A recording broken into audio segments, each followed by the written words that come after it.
Dinesh sir, आपने सुन लिया। आप तो इस पे निरंतर कर भी रहे हैं और आप टिप्पणी आपकी हम सुन रहे हैं, देख रहे हैं। लेकिन ये 36 घंटे में जो बदला है मन ट्रंप साहब का, इस पे एक तो कितना भरोसा किया जाए, नंबर एक। और इसके पीछे जो हम बात कर रहा था मैं इंट्रो में कि कहीं रशिया पीछे है, चाइना तो दिख ही रहा है, बाकी और भी मुल्क हैं, और ईरान पर हर एक की नजर निगाह है, और प्रेसिडेंट जो यूएस एंड ट्रंप, उनकी अपनी है, दोनों को साथ कर वो अपना हित साधना चाहते हैं। सब पर आपकी शुरुआती प्रतिक्रिया, बोरा साहब। जी, आप सबको नमस्कार।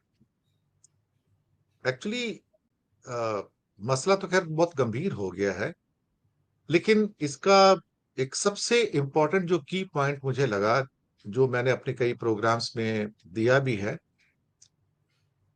वो था वियना कन्वेंशन का उल्लंघन। एक मान्यता है कि आप कभी भी किसी के न्यूक्लियर इंस्टॉलेशंस पर अटैक नहीं करेंगे। It is equivalent to dropping atom bomb on any country और एनी टेरिटरी एक्चुअली। अब सवाल यहां पर यह आया कि इजराइल को ये दादागिरी करने का हक किसने दिया कि उसने एनपीटी तो साइन किया नहीं है, ना ही आईएईए को वो एक्सेस देता है अपने उसको चेक करने की। वो आदमी निकलता है, आपकी न्यूक्लियर इंस्टॉलेशंस पे अटैक करता है, दबंगई दिखाता है, और उसको वेस्ट का अप्रूवल मिलता है। यहां से दुनिया बदल जाती है साहब। इस दुनिया को एहसास होता है कि अब हमें भी एटम बम का इस्तेमाल करने के लिए किसी की परमिशन की जरूरत नहीं है। अगर इसराइल अमेरिका की अप्रूवल से अगर ये करता है, तो इसको हम कहेंगे paradigm shift in the policy, basic policy. कि अभी तक ये था कि न्यूक्लियर को टच नहीं करेंगे, मानवता के खिलाफ है। लेकिन इसराइल तो 100 कत्ल माफ है, उसको 100 खून माफ है, और उसको ये खून भी वेस्टर्न वर्ल्ड ने माफ कर दिया कि तुझे ये हक देते हैं कि तू कत्ल कर सकता है। यहां से स्थितियां बिगड़ती हैं। मुझे लगता है कि जब ये सब कुछ होना शुरू हुआ, तो तब रशिया की भी आंख खुलती है कि मैं तो 3.25 साल से सोच रहा था कि एटम बम यूज करूं करूं ना करूं, करूं ना करूं, और मैंने सारे इंटरनेशनल नॉर्म्स को अपनाया, और मैंने एक बार भी यूक्रेन के ऊपर बम का इस्तेमाल नहीं किया। धमकियां दी लेकिन इस्तेमाल नहीं किया, इतनी हिम्मत नहीं पैदा कर पाया। लेकिन इस सारे माया जाल को इसराइल ने तोड़ दिया अमेरिका की मदद से, और ये सोच के कि मैं हिम्मत कर सकता हूं, बाकी कोई हिम्मत नहीं कर सकता। बस यहां से कहानी बदलनी शुरू हुई सारी की सारी। अब क्या होता है कि जब डैमेज बहुत ज्यादा बढ़ गया और रेडिएशन की सारा का सारा चक्कर हुआ, तो पिछले 2-3 दिनों के अंदर, बल्कि 4 दिनों में कुछ परिवर्तन आने शुरू हुए धीरे धीरे। लोगों ने उसको महसूस नहीं किया। पहला परिवर्तन कहां से आता है? पहला आता है अस्ताना से, कजाकिस्तान की राजधानी। वहां पे चाइना और सेंट्रल एशियन रिपब्लिक का समिट चल रहा था। शी जिनपिंग वहां पर थे। पहली बार शी जिनपिंग का एक स्टेटमेंट आता है, I totally condemn the violation by Israel of Iran's territorial integrity, sovereignty, and safety and security. This is against all kind of international laws, established laws. ये word थे शी जिनपिंग के। मैं सुनकर चौंका। मैंने कहा जिनपिंग का स्टेटमेंट आता है, इतना कड़ा स्टेटमेंट, और वो भी सीधे बोलता है कि तू कत्ल करने वाला है। मुझे यहां से लगा कि हवा बदल रही है। उसके बाद लगातार बैक टू बैक रशिया के स्टेटमेंट आते हैं 2 दिन में पिछले। यहां पे इनकी मांडवली होती है, खासतौर से पुतिन और ये जिनपिंग एक साथ में आते हैं। यहां से पता लगता है कि महाशक्ति कौन है और महागुरु कौन है दुनिया का, क्योंकि बाकी सब तो शतरंज की बिसात पर प्यादे थे। इसके बाद रशिया का कल एक स्टेटमेंट आता है, बुशर के न्यूक्लियर प्लांट के ऊपर एक्शन मत लेना, इसराइल से कहा। इसराइल डर गया और शाम को कहता है मैं एक्शन नहीं लूंगा क्योंकि आपके साइंटिस्ट हैं वहां पर। फिर उसके बाद एक और स्टेटमेंट आता है, वहां पर ये कहता है कि रशिया अपना है उसको, कि ईरान पे हमला करने की गलती मत करना, घातक सिद्ध होगा। ये आज तीसरा स्टेटमेंट आता है सुबह, और स्टेटमेंट है रशिया का, और वो बहुत डैमेजिंग स्टेटमेंट है ट्रंप के लिए। कहा कि मैं दरअसल ईरान के अंदर किसी भी किस्म का नेतृत्व बदलने नहीं दूंगा। ये पहली बड़ी चेतावनी थी कि खमनई के पक्ष में आता है। और इसराइल का तुरंत रुख बदलता है और शाम को स्टेटमेंट आता है, बल्कि दोपहर को कान ब्रॉडकास्टिंग कॉर्पोरेशन, जो उनका स्टेट रेडियो और वो है उसका इसराइल का, वहां पे इंटरव्यू आता है हिब्रू के अंदर उसका। वो कहता है कि नहीं नहीं, हमारी ऐसी कोई पॉलिसी नहीं है कि हम ईरान के अंदर सत्ता परिवर्तन करना चाहते हैं और खमनई को हटाना चाहते हैं। एक हफ्ते से हल्ला मचा के रखा था कि उसको मार दो, कत्ल कर दो, लोग विद्रोह कर दे, सड़क पे निकल आए, वो फ्लॉप हुआ। China slowly started sending the arm supplies. करीब करीब 5 से 7 बड़े विमान चाइना के एंटर हो चुके हैं, जो सप्लाईज दे चुके हैं। यहां पे खतरा हुआ। इस बीच में 5-7 दिन के अंदर ईरान ने बहुत डैमेज कर दिया था, एक्चुअली देखा जाए तो। वो डैमेज ने पूरे वेस्ट को रेटल किया कि ये बैकफुट पे कैसे आया, ईरान इतना मजबूत कैसे हो गया, ईरान को अंडर एस्टिमेट किया गया क्या, क्योंकि उसकी मिसाइल प्लस ड्रोन्स प्लस उसकी बाकी जो इंटरसेप्शन की टेक्निक थी। आज चाइना की एक और एंट्री होती है साथ में। चाइना ने अपने 2 स्पाई शिप्स, जो कि नॉर्मली 5 से 6 स्पाई शिप्स उसके हिंद महासागर और बे ऑफ बंगाल अरब सागर में रहते हैं, 2 सेशल्स और मॉरिशस के आसपास रहते हैं। ये सब सर्वे शिप्स के नाम से है, मैं आपको बताऊं, लेकिन बड़े बड़े इनके ऊपर रडार लगे हैं। 2 शिप्स कॉन्स्टेंटली हिंद अपना बे ऑफ बंगाल में रहते हैं, कोको आइलैंड के पास एक है, और बाकी इंडियन टेलीमेट्री को नापने के लिए एक इनका हमेशा शिप जो है वो रहता है आपके मालदीव के आसपास, जहां उनका बेस है वहां पर। उसके बाद उसने अपने 2 शिप्स, स्पाइंग शिप्स को वहां भेजा। ये किसके लिए था? कि सारी टेलीमेट्री जो अमेरिका की उसको रीड करके ईरान को सप्लाई करे। साथ में जो नई सूचना है वो ये है साहब कि गवादर पोर्ट चाबहार पोर्ट से 140 किलोमीटर की दूरी पे है साहब। गवादर पोर्ट को इक्विप किया गया। एक बार फिर से वहां पे न्यूक्लियर सबमरीन्स पहुंची हैं चाइना की इस समय, न्यूक्लियर सबमरीन्स प्लस फ्रिगेट्स पहुंचे हैं। 2 घंटे के अंदर वो आराम से ईरानियन वाटर्स में प्रवेश कर सकते हैं और पर्शियन पर्शियन क्या कहते हैं खाड़ी में जा सकते हैं। इन सब चीजों ने हाहाकार मचाया है। इन्होंने एक्चुअली सारा का सारा जो एक्शन थे इसको स्विंग कर दिया, पूरा का पूरा पलट दिया है। ट्रंप जब कल बात कर रहे थे, मेरे सूत्र बताते हैं, जब कल ट्रंप फैसला करने वाले थे, टीवी न्यूज पे एक रनिंग कमेंट्री आ रही थी, 15 मिनट में फैसला आएगा, 15 मिनट में फैसला आएगा, चमत्कार होगा। अब ईरान गया काम से।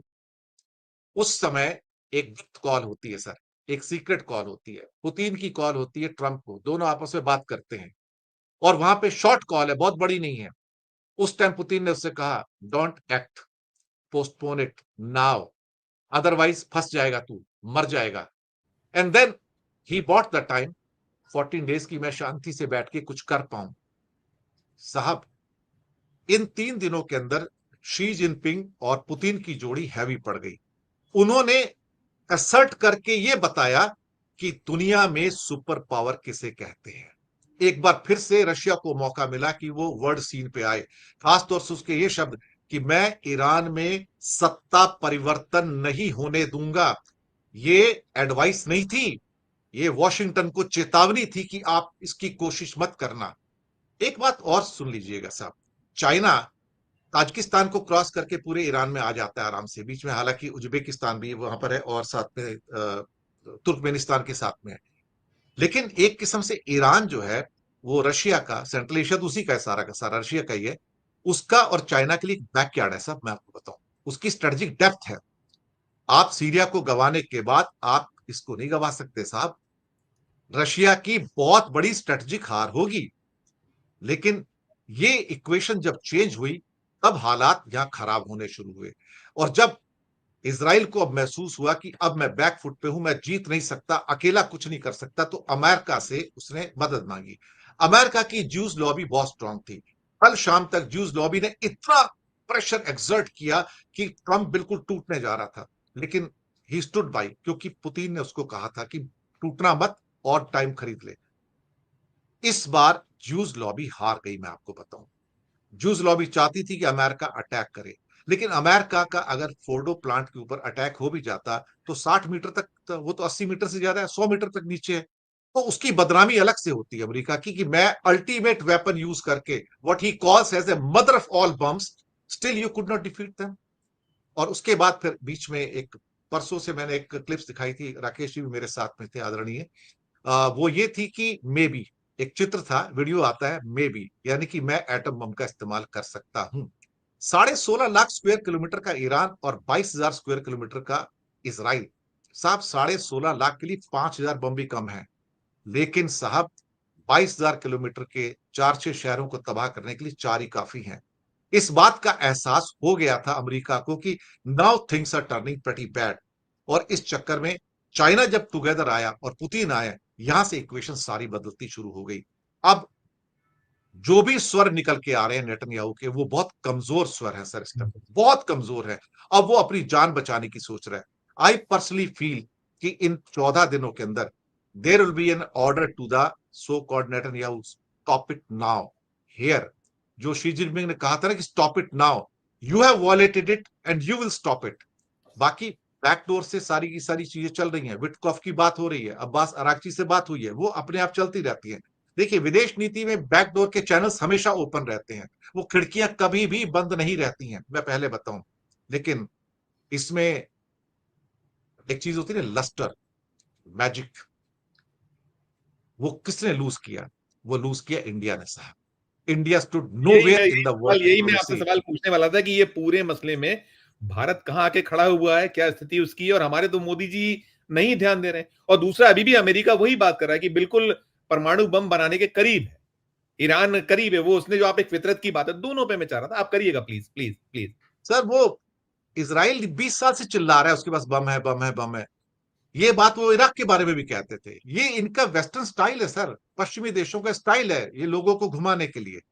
लेकिन सच बात तो ये है कि इस टाइम इसराइल बैकफुट पे था। इसराइल को अंदाजा नहीं था कि ये इतना मजबूत हो चुका है। इंडिया आइसोलेट हो चुका था। इंडिया की बिसात कहीं नहीं थी। G7 में जाने के बाद तो वो लस्टर और भी कम हो गया था। और इंडिया के अंदर मैं इंडिया को दो रूप में देखता हूं। देखिए, सम्मान के साथ कहूंगा, हम 140 करोड़ भारतीयों की रीढ़ की हड्डी है। मैं पहले कह दूं, मैं यहां पर भारत सरकार की बात कर रहा हूं। भारत सरकार की रीढ़ की हड्डी नहीं है जो खड़े होकर ये कहे कि न्यूक्लियर इंस्टॉलेशन पे attack violative of Vienna convention है and you are doing wrong mister Netanyahu. ये कहने की हिम्मत शी जिनपिंग की थी, पुतिन की थी, लेकिन मोदी की नहीं हुई। यहां पे ये फैसला होता है कि दुनिया में कौन महागुरु है और कौन महागुरु नहीं। और इस चक्कर में एक स्टेटमेंट जो हुसैन का आता है, जो कि ईरान के इंडिया में एम्बेसडर हैं, उस स्टेटमेंट को ध्यान से पढ़िएगा और उसको डाइसेक्ट कीजिएगा तो आपको पता लगेगा। उनका कहना था कि उनसे प्रश्न पूछा गया, भारत ने कहा कि शांति स्थापना की दिशा में अगर कोई प्रयास हो सकते हैं और मैं कर सकता हूं तो आप मुझे बताइए, मैं करने को तैयार हूं।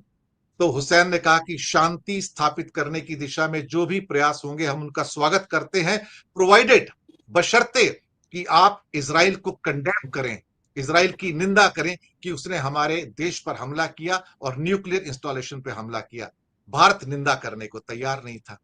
इसका मतलब यह कि यहां भी हमारी डिप्लोमेटिक डिफीट थी। और 4,771 करोड़, अप्रोक्सीमेटली 4,500 करोड़ का चबहार मेरे सूत्रों के अनुसार भारत के हाथ से फिसल चुका है, जा चुका है।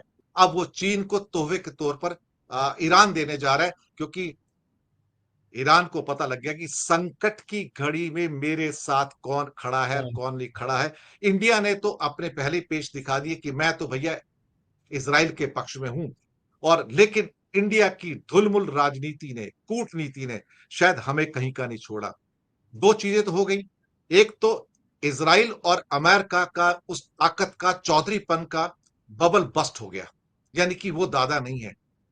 एक्चुअली वेस्ट एशिया के अंदर, या जिसे हम मिडिल ईस्ट कहते हैं, एक नए दादा का उदय हुआ है जिसका नाम है ईरान। मानो या ना मानो, आज के बाद वो जो बबल बस्ट हुआ है इजराइल का, साहब वही उसको तंग कर रहा है, क्योंकि इसके द्वारा अरब देशों को हिम्मत मिलेगी कि वो अब इजराइल को काउंटर कर सके और कह सके नहीं भाई, तुझे काउंटर करने के लिए हमारे पास एक है बंदा जो तेरे को कर सकता था, जिसने तेरे को औकात दिखाई है। यहां तू पहाड़ के नीचे आया है, जो ऊंट है ना, तेरे को पता लगा। लेकिन India is isolated, India has lost, miserably lost I would say in diplomacy. और जो विश्व गुरु का स्टेटस जो कहते थे वो कहीं नजर नहीं आया। मैं ज्यादा कुछ नहीं कहना चाहूंगा, हमारे सामने बहुत बड़े बड़े जी यहाँ जी विद्वान जी। मित्र बैठे हैं। नहीं और नहीं, मैं बिल्कुल। आपसे इजाजत भी चाहूंगा, और नहीं, थोड़ा सा मैं जल्दी आप मुझे बहुत बहुत कहीं नहीं, जाना धन्यवाद। भी है मुझे, तो मैं नहीं, मैं आपसे धन्यवाद परमिशन धन्यवाद चाहूंगा। ज्ञापित करूंगा आपको, आपने वक्त दिया, और मैं बहुत शुक्रिया करता हूं। आपने शुरुआत की, अच्छी एक शुरुआत है, पूरा आपने पिक्चर और सीन तक दिया। बहुत धन्यवाद, बहुत शुक्रिया।